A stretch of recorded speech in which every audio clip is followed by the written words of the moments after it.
Before we start, I would like you to hit that red subscribe button so that you never miss out on any of our videos. Hey guys, what's up? Welcome back to Business Hunter. Born as Joseph Tsai to Paul Tsai and Ruby Tsai in Taipei, Taiwan in 1964, Joe Tsai was the first of three siblings to his father, who was a second-generation lawyer. His parents were immigrants who had escaped to Taiwan during the Chinese Civil War in 1949, and as he turned 13, he relocated to the U.S., where he began schooling at the Lawrenceville School in New Jersey. While in school, he was a member of Cleve House and he played lacrosse and soccer before he graduated and went on to enroll in Yale University, where his father was an alumnus. At Yale University, Joe Tsai played in their lacrosse team for 4 years he spent there, and even now he's still a supporter of the lacrosse team. At the end of his 4 years in Yale University in 1986, he was awarded the Bachelor of Arts in Economics and East Asian Studies. 2 years later, he was awarded the JD from Yale Law School.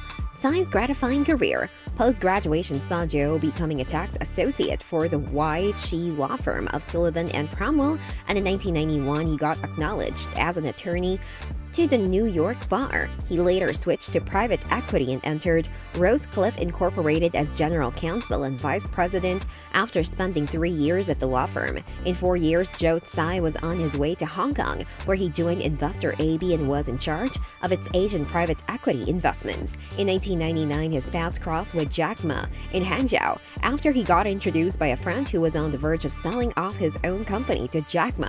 Tsai got interested in Jack Ma's fascinating personality and his ideas of developing an international export and import marketplace, even though what finally got him hooked was Jack Ma's accolades and their enthusiasm and energy. Taking a billion-dollar risk.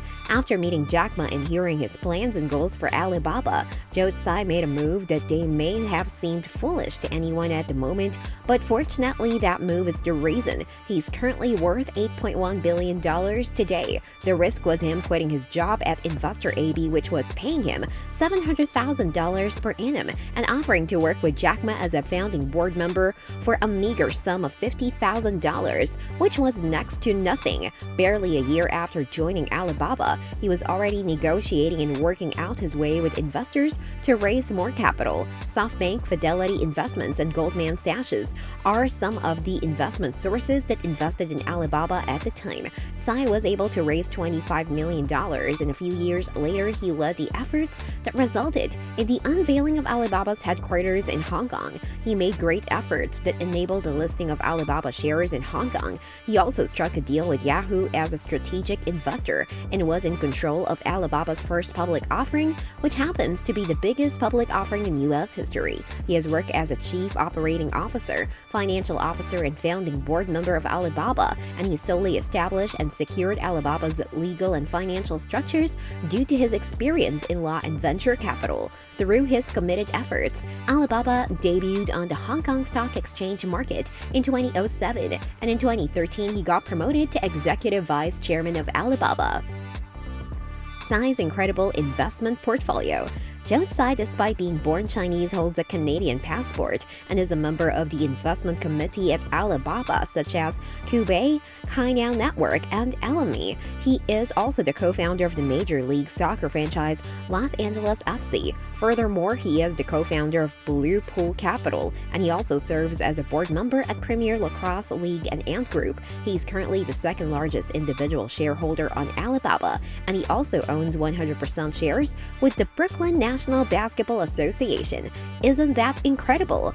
A true giver. Tsai philanthropy. As an alumnus of Yale Law School, Tsai donated $30 million to the school in 2016 in honor of his father, who was also an alumnus. This earned him the renaming of the school's Chinese Center to his father's name, Paul Tsai China Center. Together with his wife, Clara Tsai, he runs a foundation called Joe and Clara Tsai Foundation, where most of their donations to philanthropy come from. One of their notable donations includes the donation of COVID-19 supplies supplies, nose masks, goggles, ventilators, and medical supplies to New York and San Diego hospitals. Their foundation also donated $15 million to support social justice and economic equality in BIPOC communities, and in 2020, they donated $15 million to the Lincoln Center. Their latest donation is the donation of $220 million to the Joe Tsai Human Performance Alliance. This brings us to the end of our video. I hope you enjoyed it. Hit like if you did, and don't forget to subscribe to our channel so that you don't miss any of our videos in the future. Also, watch the 2 videos that are on your screen because I'm sure you love them. With that, I'll see you in the next video.